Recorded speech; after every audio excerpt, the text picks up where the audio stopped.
who represents Connecticut's 3rd district. And as I often say, she's sort of like the person who needs no introduction, because everyone who isn't even following politics says, oh, that's an amazing lady with the amazing hair who took millions of kids out of poverty with the child tax credit. She's that lady who keeps the government from not shutting down and keeps stopping the Republicans from cruel and devious cuts to our basic programs.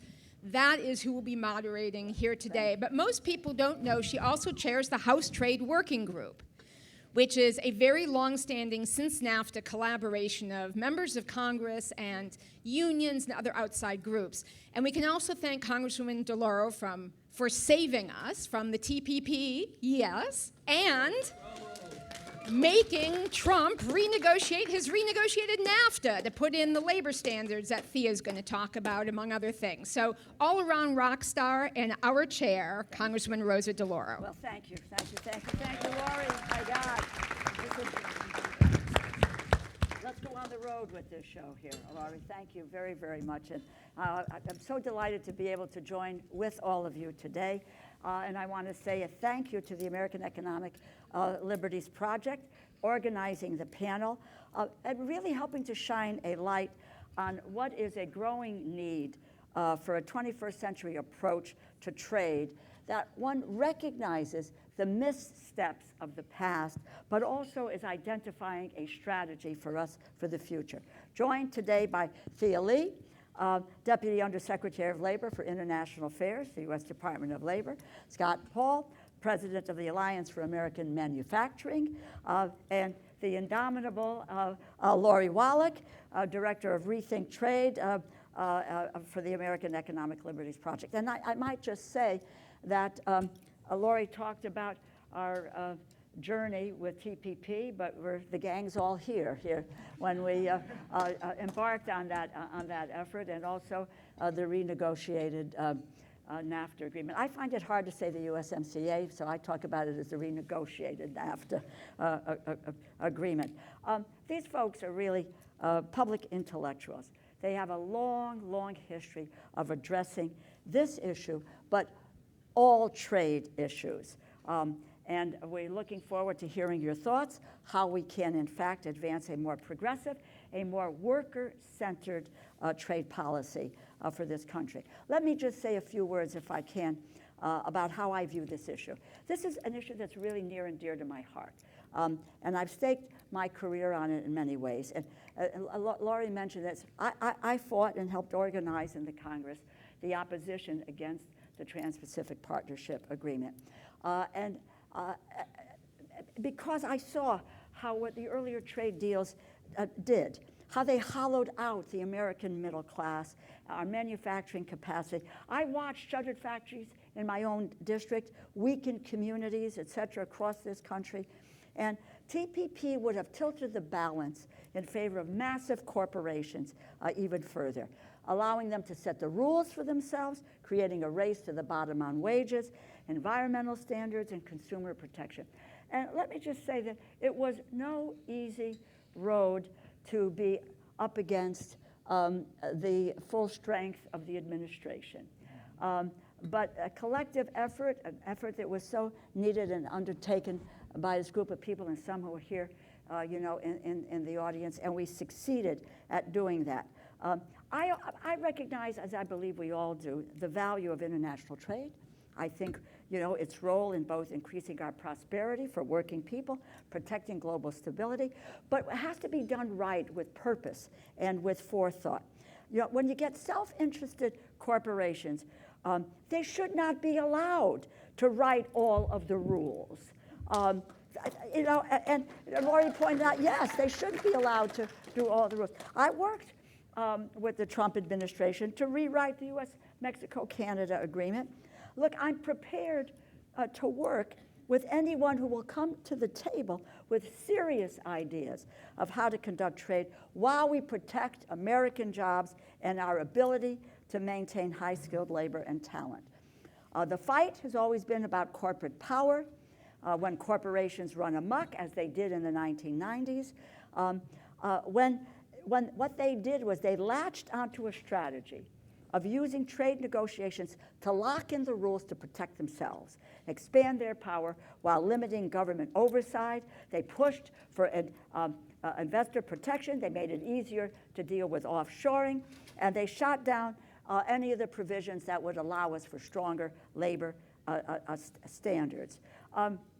And it was limiting government oversight, and at every step of the way.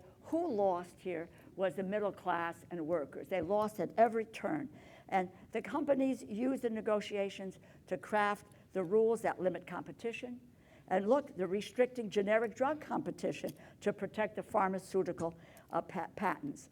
And they were counting on, which has changed, and we'll get to talking about that, lax antitrust enforcement that cannot compete with the power of increasingly consolidated corporations and the legal defense teams that they had put together.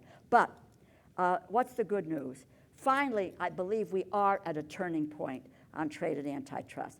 We have the best chance in decades to really try to make significant changes to how we conduct our policy today and our corporate power. It's both home and abroad. You know, I think the Biden administration has empowered our trade and antitrust officials. Look, FTC Chair Lena Khan, what a hell of a job she is doing at this, and it's a pleasure to work with her. Assistant Attorney General Jonathan Kantner at the Department of Justice. Yes, you know, this is advancing bold worker-focused strategies rather than a corporate one. And utilizing the rapid response mechanism that we fought for in the renegotiated NAFTA agreement to hold trading partners accountable for labor violations. You know, and this has recently been used to remedy violations of labor law at facilities in Mexico that are manufacturing products as wide-ranging as garments, automobiles, rubber. They have also gone after some of the largest tech monopolies who are serial abusers of U.S. digital trade policy, applied targeted tariffs to combat Chinese product dumping strategies on crucial areas of clean energy technologies. You know, the administration, 100% tariff on Chinese electric vehicles that are undercutting American manufacturers and workers. So after years of skyrocketing corporate profits gained from the global race to the bottom on trade, I believe we are finally seeing momentum, and that is starting to shift. People are realizing that we have more tools at our disposal to fight the trend than we thought, and international corporations are not immune to the law. From outbound investment screening to closing the custom loopholes, Earl Blumenauer and de minimis, you know, fighting to keep drugs like fentanyl out of the country. So there are opportunities ahead. We're going to review the renegotiated NAFTA agreement in 2006. How will it better help us to rethink bringing workers and consumers, small business, and environment to the center of our agreements? We have to continually raise the bar.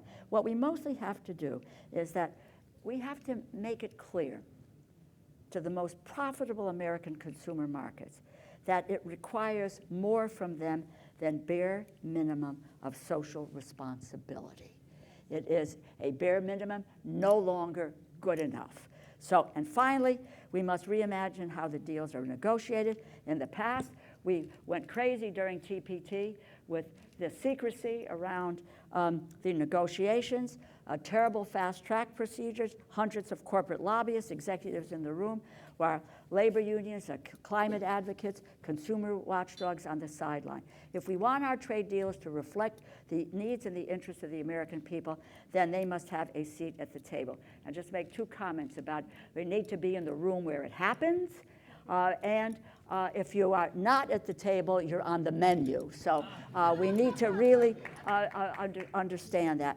Trade is good, but like any good thing, without guardrails, it is disastrous. I look forward to a new era of trade policy that recognizes this fact, puts people, not corporations, in charge of our vision. And now I've gone on long enough for you to hear from me, but we need to hear from the experts here who are arrayed today. And what I'm going to do is, I think the general ways, I will ask each of our panelists a question and then a general question and follow up from there, and hopefully there may be time for audience questions. Let me go to my dear, dear friend, the Deputy Undersecretary, Thea Lee. You were engaged in the NAFTA fight. Yes, in the early 1990s. You wrote about how a trade agreement model that placed corporate interest first had, and I quote, hidden costs for workers. Now we are 30 years later. We've seen several other significant changes to the global trade order, the formation of the WTO, the granting of permanent normal trade relations to China, and many other free trade agreements. What has been, in your view, the outcome of corporate trade models for working people and for the U.S. economic resilience writ large? What has been the result of all of this? Well, thank you so much, Rosa, and what a pleasure to be here with Lori Wallach and Scott Paul, two titans of the trade debate. So this is a great pleasure, but you know, we were there in the early 1990s. I was working at the Economic Policy Institute at the time, and you know, the premise was, should trade agreements be just for corporations? Should they be just for multinational corporations to have more power and more wealth and more flexibility and more mobility than they already had? Or were there other considerations at stake? And you know, at the end of the day, I think we were proven right. Amen. I don't always like to say, you know, I told you so, but we did. We told them so. Exactly. And the outcome was job loss in the millions. I mean, not just from NAFTA, but from the China PNTR and from the other trade agreements, that we hollowed out our manufacturing sector. We hollowed out communities across the United States of America. And we had a complete rupture of resilient supply chains. And we saw that particularly during COVID, where all of a sudden, like who knew? We couldn't make ventilators, we couldn't make personal protective equipment, and we were dependent on a somewhat hostile trading partner, China, to deliver things that we needed for our lives, for our live existence. And now we're seeing also the same kind of thing with respect to clean energy supply chains, where we made through corporate globalization, some kind of short-sighted choices maybe 10 years ago, like, hey, let's just buy it cheaper from China. Who needs to produce things here in the United States of America? And now we are finding that those supply chains are fatally tainted with forced labor in many cases, with actual slave labor, and we are faced with this horrible choice. Are we supposed to continue with deployment of solar panels and electric vehicles at the cost of slave labor, or do we have to stop and think back again? And you know, this administration is going in the other direction. But so the outcomes were atrocious in terms of the manufacturing sector and our ability to produce. But it wasn't just the number of jobs, it was the quality of jobs. That good quality unionized manufacturing jobs were lost, and they weren't replaced with very much. And if you think about it, it was really by design. This was corporate power, corporate ambition and overreach, that they glommed onto the idea of the trade agreement, and NAFTA was kind of the embodiment of all of that. And they used it to further an agenda of anti-regulation, anti-taxation, anti-union, anti-environment policies, and so they fundamentally undercut democracy. And that is, I think, why we were able to build a really powerful coalition. It was a multinational coalition. It wasn't us against Mexico or against Canada.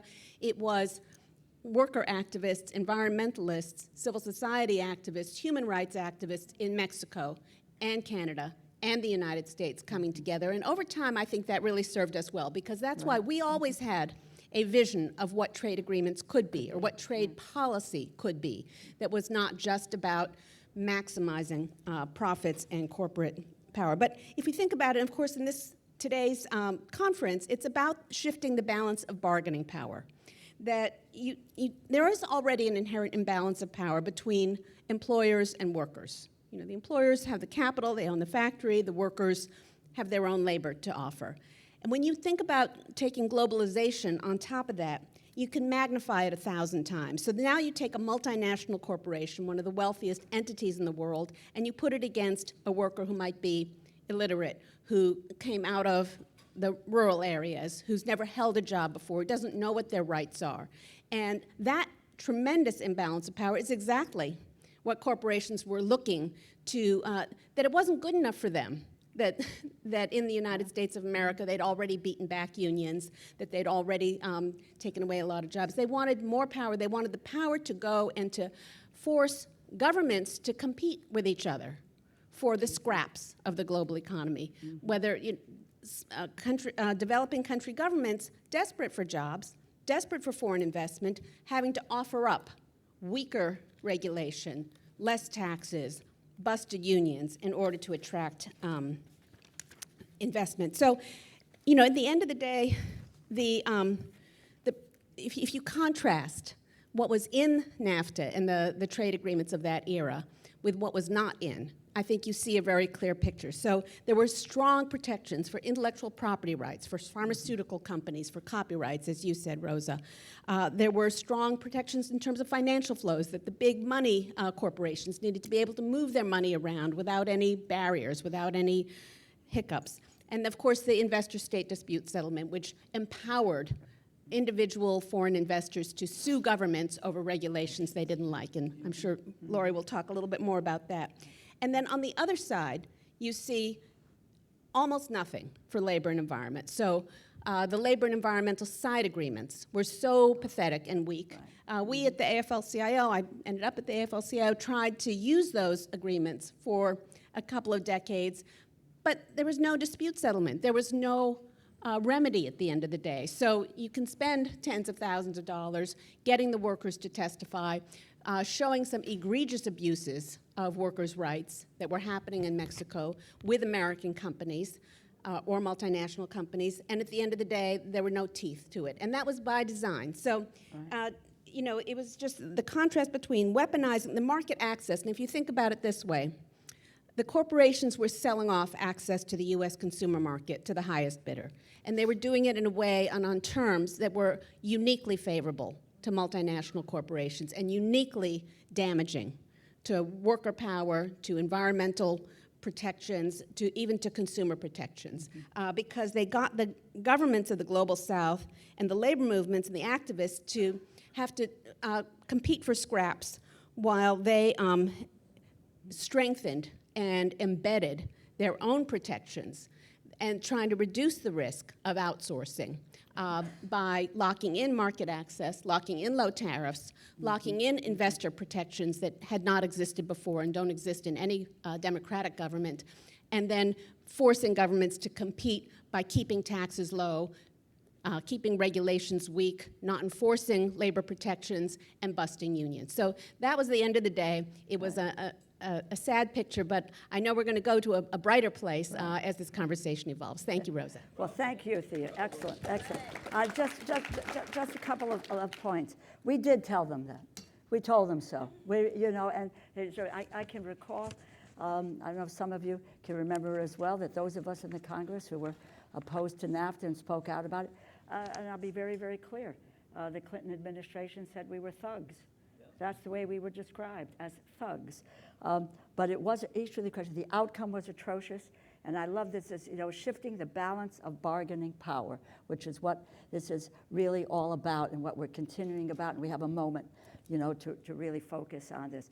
Side agreements, it's a disaster. Side agreements is a disaster.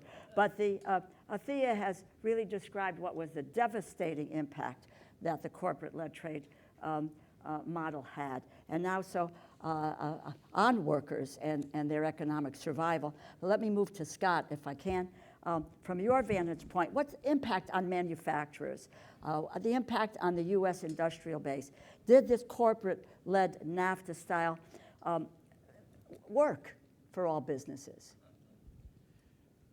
Thank you, Rosa, and it's great to be Congresswoman Rosa, DeLauro. I wasn't baptized. I was. Congresswoman, I have been lucky to have my foot in all of these communities Right. for a long time with Capitol Hill and the trade movement, and so I feel very blessed that way. So in one way, it worked very well for corporations because the shareholder value went up tremendously as they were able to practice this labor arbitrage and have these investments locked into place and not have much of a fear that they'd be removed.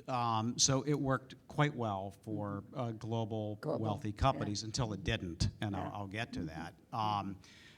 It didn't work very well for the rest of us, and for companies that were committed to try to produce in the United States, they were undercut by these agreements in a number of different ways. And certainly for working people who were seeking union representations at these facilities, these trade agreements could now be used as a cudgel against them, and it made it eroded bargaining power that way.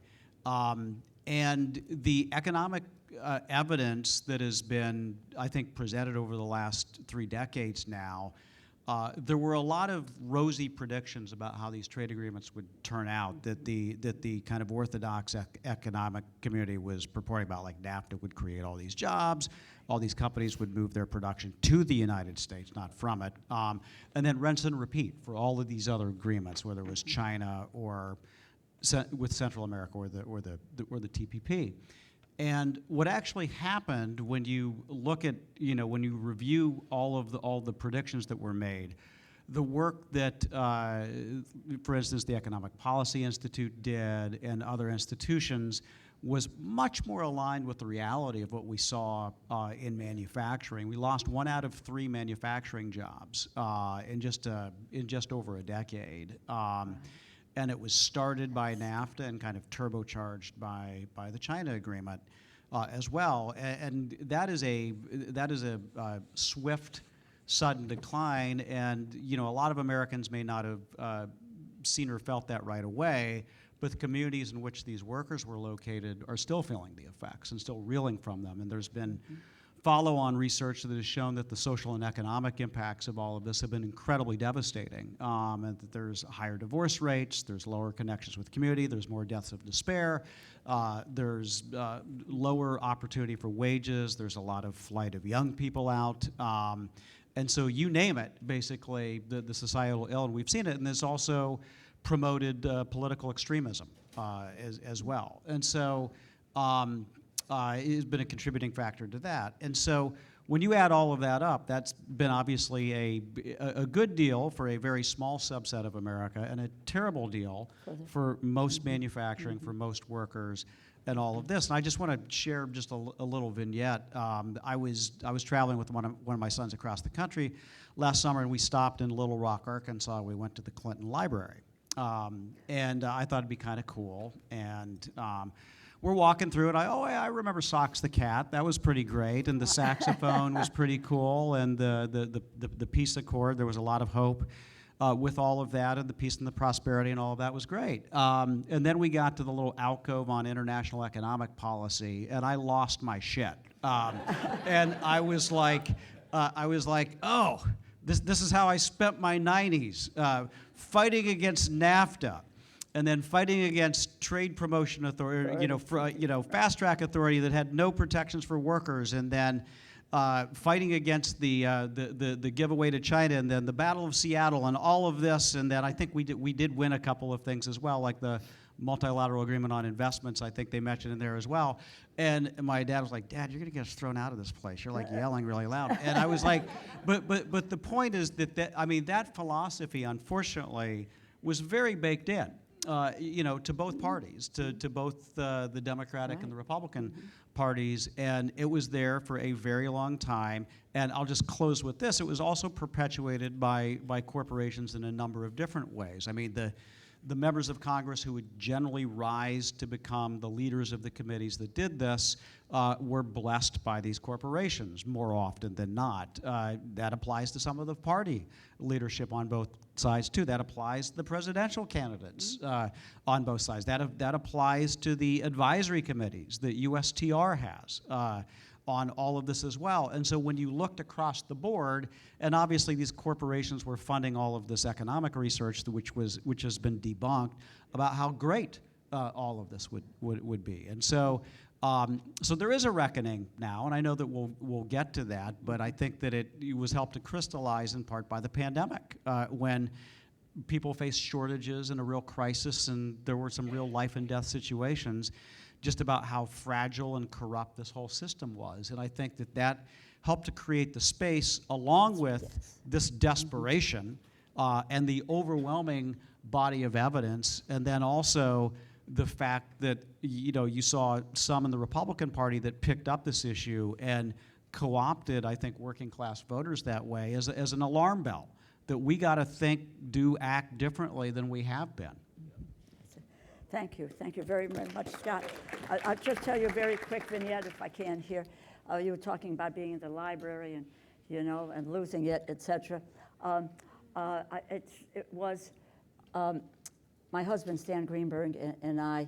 Well, he's come over to my side, but we were out to dinner with one of my daughters, and I can remember the restaurant was the Bombay. It was an Indian restaurant, and she said, "I'm going to leave because the two of you are shouting at one another about," I said, "you can't be for NAFTA," and so forth. But the view that, and it's only recently where we have, he said, as I said, he's come to my side of the equation here.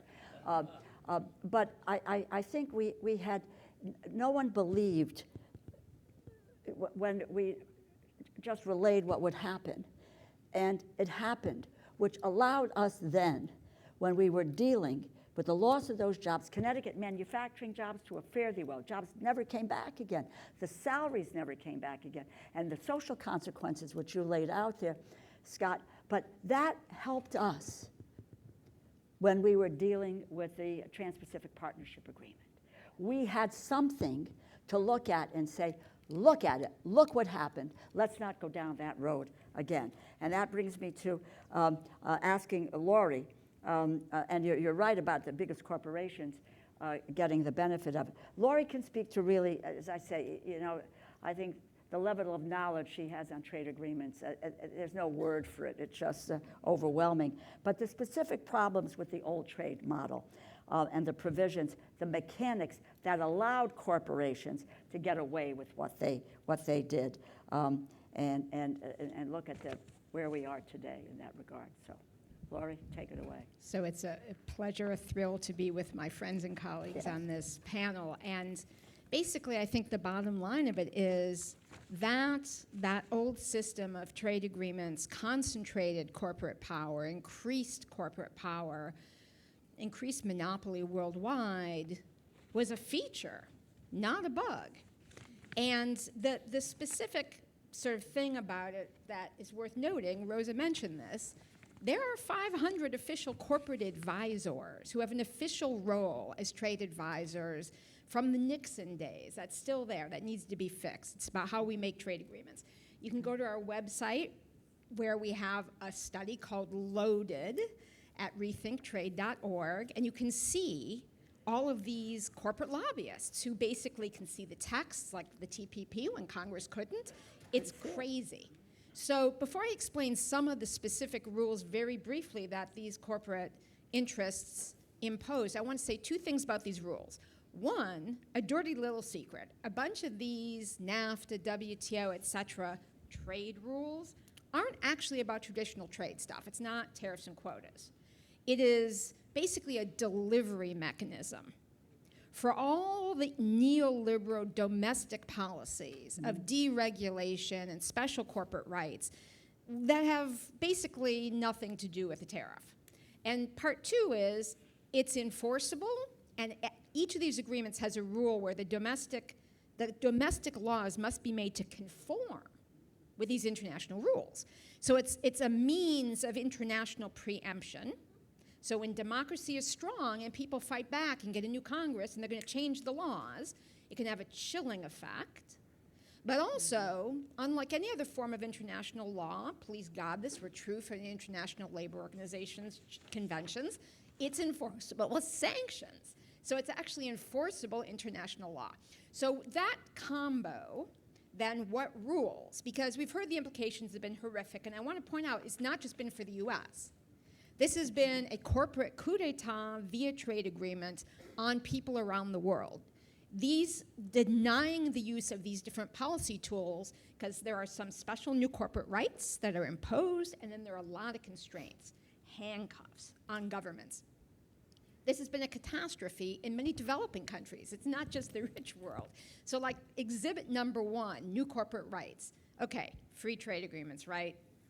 What is like the thing you're not supposed to be for? Oh, that would be the government issuing a rent-seeking monopoly license. Like, oh, I don't know, a patent? So the WTO and NAFTA, for the first time ever, David Ricardo, Adam Smith, Rolling Graves, requires every country to issue 20-year patents. Poor countries, rich countries. The US had a 17-year patent on medicines. Big Pharma was trying to get that to 20 years. They couldn't do it in Congress. The consumer groups, et cetera, beat them. Stick it in the WTO, implement the WTO, we have a 20-year patent. Medicine prices went up. And we saw the implications during COVID of having those terrible monopoly patents in a free trade agreement when the developing world couldn't get the damn vaccines that were saving lives here. Like, disgusting. So just exhibit number one.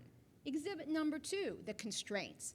So agribusiness, incredibly concentrated. I see our friends from Farm Action here. So how has this come to pass? Well, yeah, it's been merger mania and bad antitrust enforcement, but also the damn trade agreement, thumb on the scale, it allows export subsidies, but it forbids most forms of support for local and domestic and small. So you can't do the kind of things we had in the US from FDR on, where you have what's called supply management. It was basically from the Dust Bowl era. How do you have small farmers and reliable, affordable, safe food? We had to chuck that stuff out. We've lost millions of small farms. And guess what? We now have 4 grain trading companies that have 90% of global grain trade.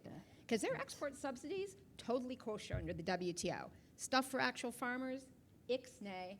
And so you end up having a situation where consumers pay more, farmers get paid less, and these big companies walk away with the profits.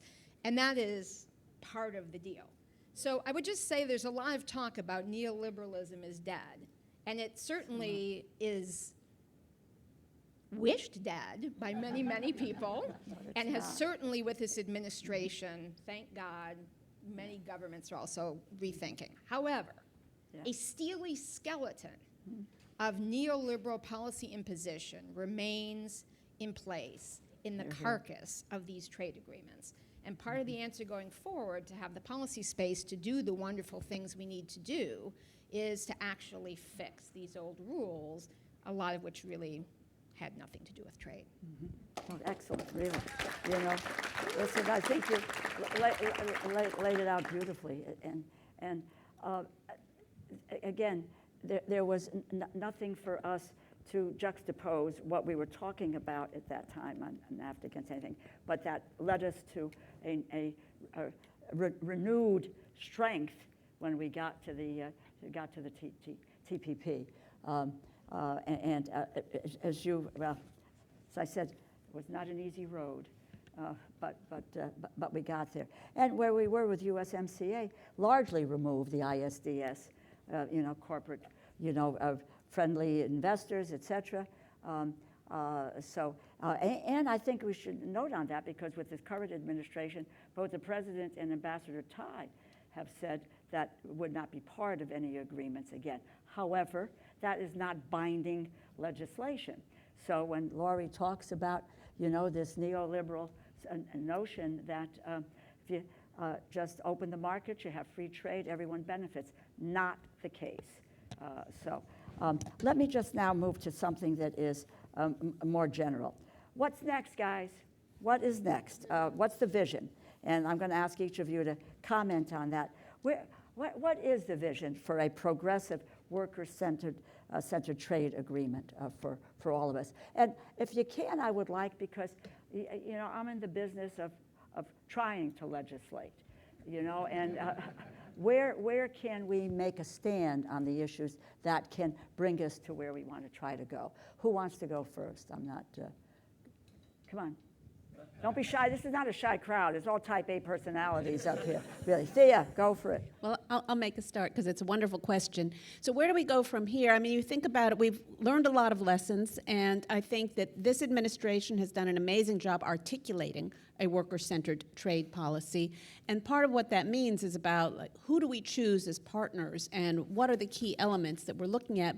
But another piece of it, honestly, is also just having an actual consistent across-the-board enforcement for the worker rights provisions that are in place in trade agreements and in preference programs. And that's something that I think there's more we can do, and we can talk more about that later. But I also want to just highlight the coherence between what we do at home, So the Inflation Reduction Act, the Bipartisan Infrastructure Act, the CHIPS Act, where this administration has made a real push to invest in America, but particularly in strategic sectors like clean energy and infrastructure, things where we had underinvested for decades.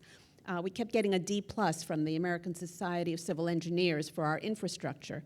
And so some of that is being rectified, but we're connecting that with good jobs at home, and then we're connecting it with a trade policy, which is also supportive of doing that. And I think that's just a really important piece of it, which is that if we want to build a clean solar supply chain in the United States and in countries that don't use slave labor, we need to invest because we have we're behind.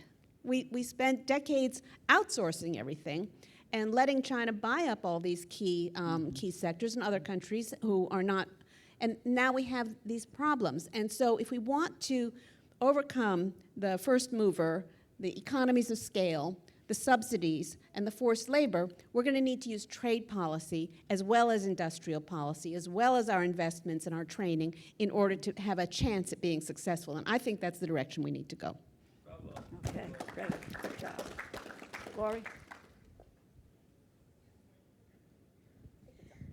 I think that we're starting to see an important shift with this administration, not just in the actual policies, but in the thinking, which is to say, first comes the goal of an economy, and it's much more focused on delivering for people. And then the question is, what tools do that? And it's both domestic tools and it is trade tools. And the trade tools are part of the answer of things we can use to try and deliver the goals. So I would say there's like a three-part at a high level way to think about it. First, stop digging the hole. So the administration is not doing more of the same so-called free trade agreements where you just have basically doing more agreements and having more trade volume as the goal, regardless of what that does for income, what that does to communities, what that does for the security of supplies of essential goods or the safety of food or the treatment of people in the supply chain. So that's part of it, but also they're still cleaning up the mess and not digging in the hole. So I want to call out the Biden administration basically removing the proposals from the Trump administration that I'm sad to say the Obama folks had kind of pushed forward too on so-called digital trade. These were rules that were going to let big tech pull the same stunt that big pharma did, which is they were going to have new rights and guarantees like special secrecy that would totally conflict with the administration's AI oversight executive order, where of course you want to preview this stuff for civil rights and civil liberties violations to make sure it's not going to be AI run amok. It'd be new secrecy rights. It would be like basically the FDA being told by the pharmaceutical companies, you can't look at our medicine, but just trust us. So that was in there. The administration realized that's inconsistent with what they're trying to do. They stopped that. Or there was a rule that would undermine privacy. There was a rule that would undermine competition, certainly the bipartisan bills in Congress, but even the enforcement that we're seeing FTC and DOJ do. So that was great. Stop digging, put down shovel, turn around, all of that. Number two is there is a whole set of restructuring we need to focus on the kind of economy we want to deliver for people, where they have affordable, safe supplies of the things they need to keep themselves healthy and happy, be it food and medicine, be it key services like healthcare, but also that communities are rebuilt and strengthened, and that people have the dignity of work, have the ability to have, for the 60% of Americans who don't have a college degree in the workforce today, that's the number, it's 60%. We're not just going to college degree our way out of this. And for everyone to have a job that adds value and gives them a standard of living that actually delivers what they need for themselves. And so if you start with that vision, then what are the tools? Well, we're seeing, for instance, some of the domestic policies, but you have international policies. I'm going to say the T word. Sometimes you need a tariff because you have to block unfair imports from coming in. If you invest in the Inflation Reduction Act, both on generating consumer demand with those tax credits, but also with the manufacturing tax credits to develop some particular capacities here in key things we need going forward, well, then you have to make sure that unfair stuff isn't coming here to crush your investment. And that is part of the deal. We have tools that have been used in the past regularly, different supply management tools, commodity agreements, the old-fashioned multi-fiber arrangement, where we set up pockets of countries who agreed to certain standards and we doled out market share. Literally, should we decide we need 4 or 5 redundant markets to make pharmaceuticals and active pharmaceutical ingredients worldwide? What is that number?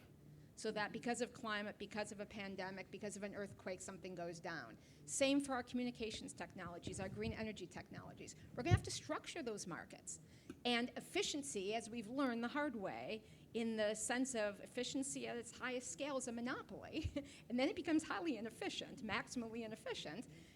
We can't just continue that way. So, and then the third thing is removing some of these old rules, which, thank goodness, has started, for instance, with ISDS, but it's a long project. Scott. Thank you. I agree with what Thea and Lori have said. I want to add just a couple of thoughts.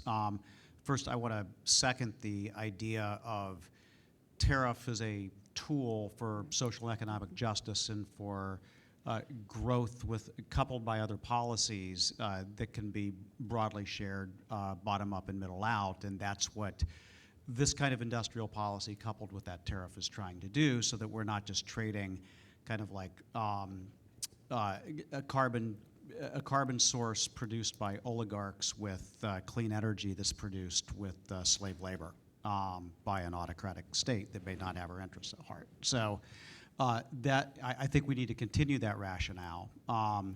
The second thing that I think is important that we do is that as there's obviously a strategic shift going underway, and diplomacy traditionally was a primary goal of trade policy for many years post-World War II. And we don't need to go into the whole history, and it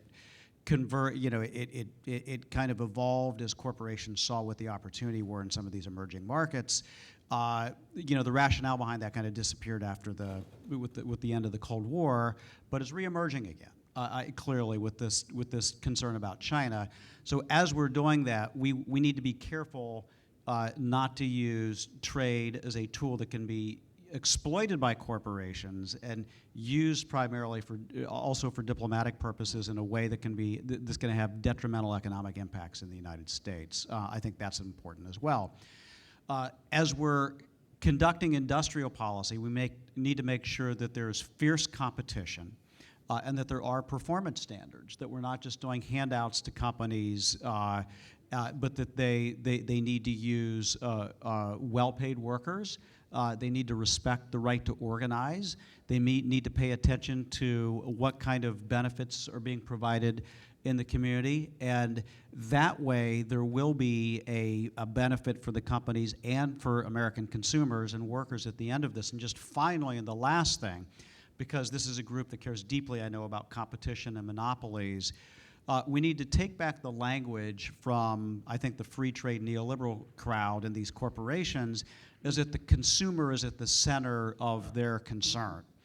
Which is kind of the Bubba or myth that they perpetuated for 30 years now, right, that right. you guys hate consumers. You want to, do all sorts of bad things to this with right. tariffs and by not denying these opportunities. Well, that is BS, obviously, Yeah, and we it know is it's BS. BS, but we need to kind of reclaim the idea that we care deeply about people not only as consumers, but as citizens, as workers, as stakeholders in a broader community, and that they also tend to pass along cost savings and revenue on a short-term basis, but mostly to their shareholders. They're always going to pass along price increases, but that's beside the point. But at any rate, so there is a lot of work to do, but we have a different playing field than we did before, and that's thanks to a lot of great work that folks up here did.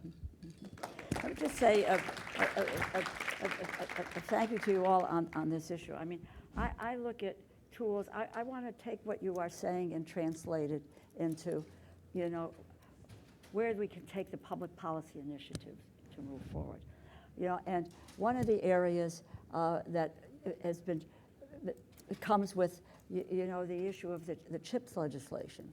And while we are providing something, $52 billion to manufacturers to bring back, an industry here.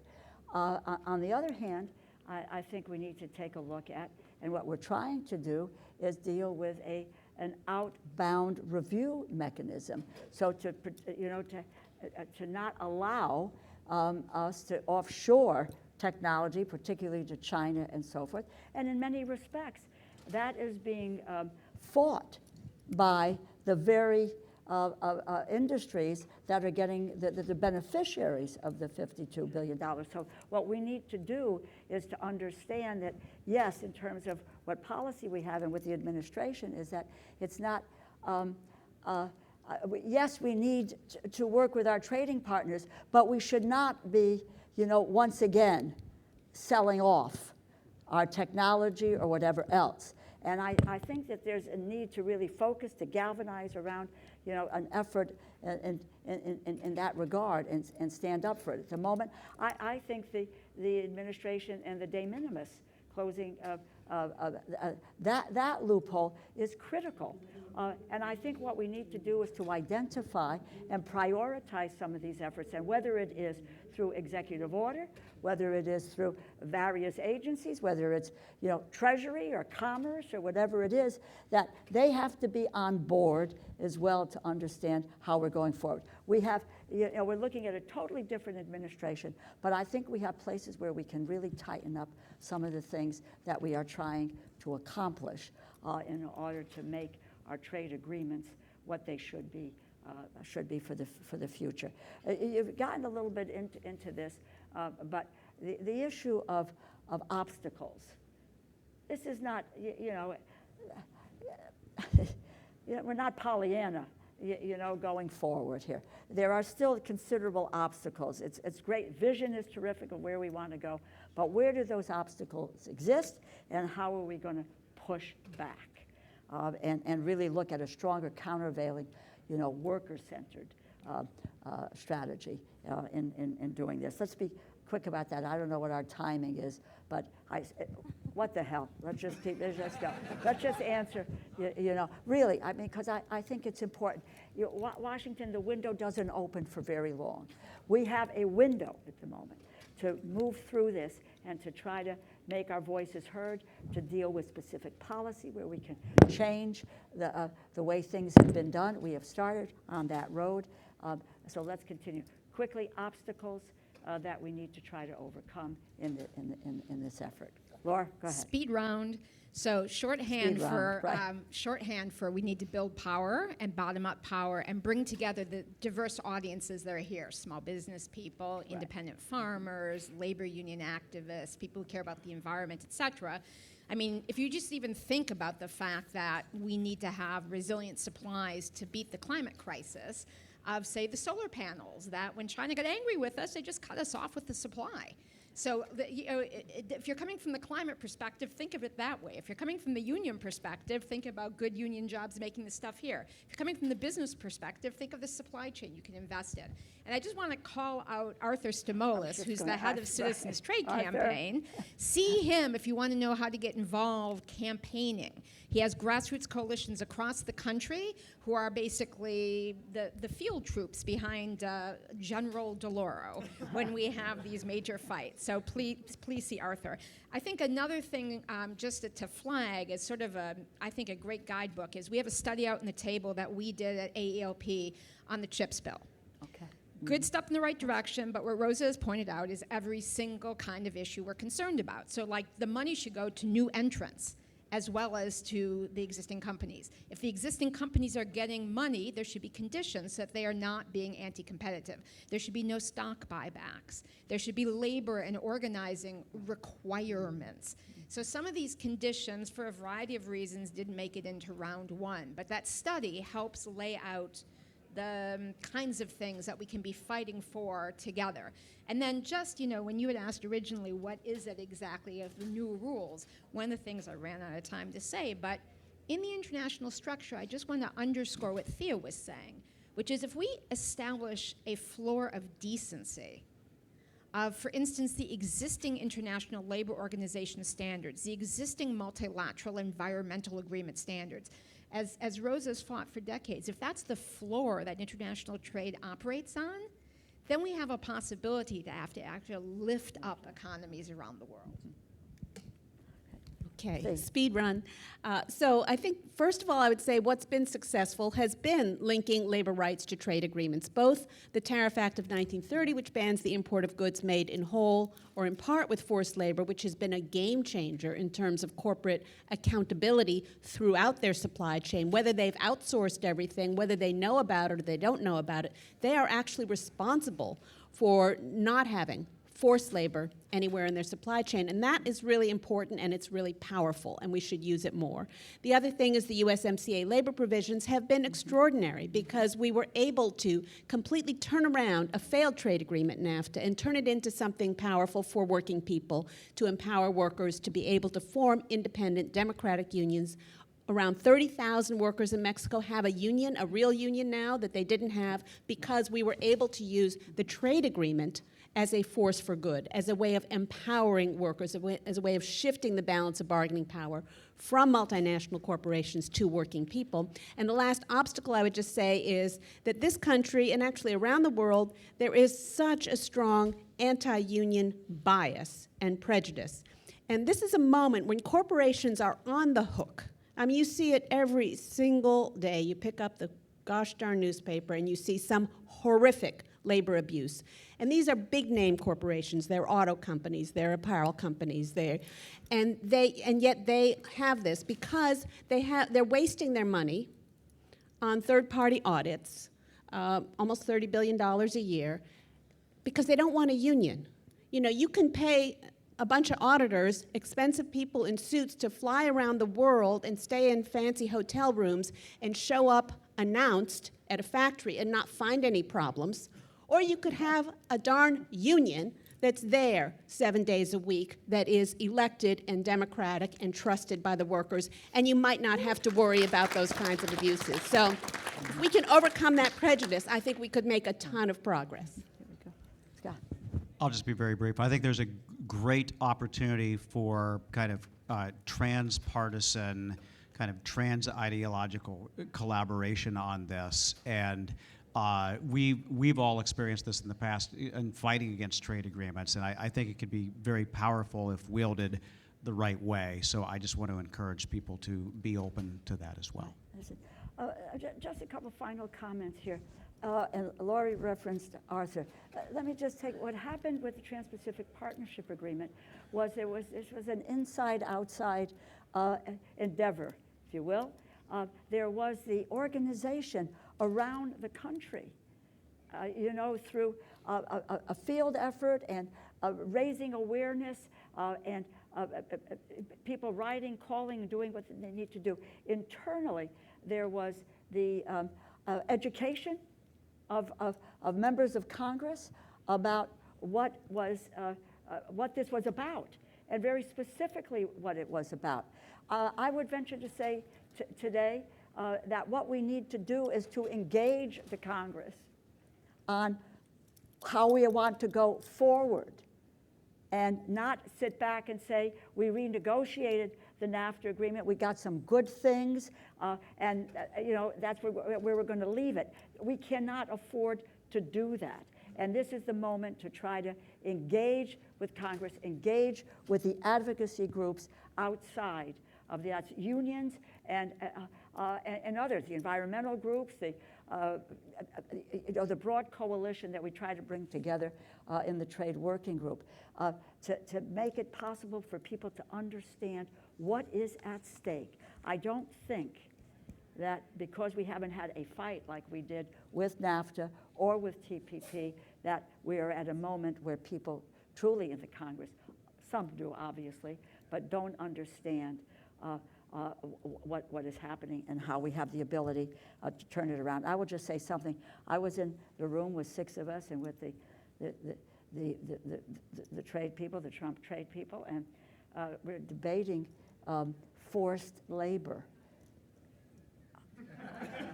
You get, how in the hell could we as the United States of America be having a conversation? No, there's no forced labor. That's it. It's not going to be equivocated in any way. But that's the kind of Only if it's not too expensive. right.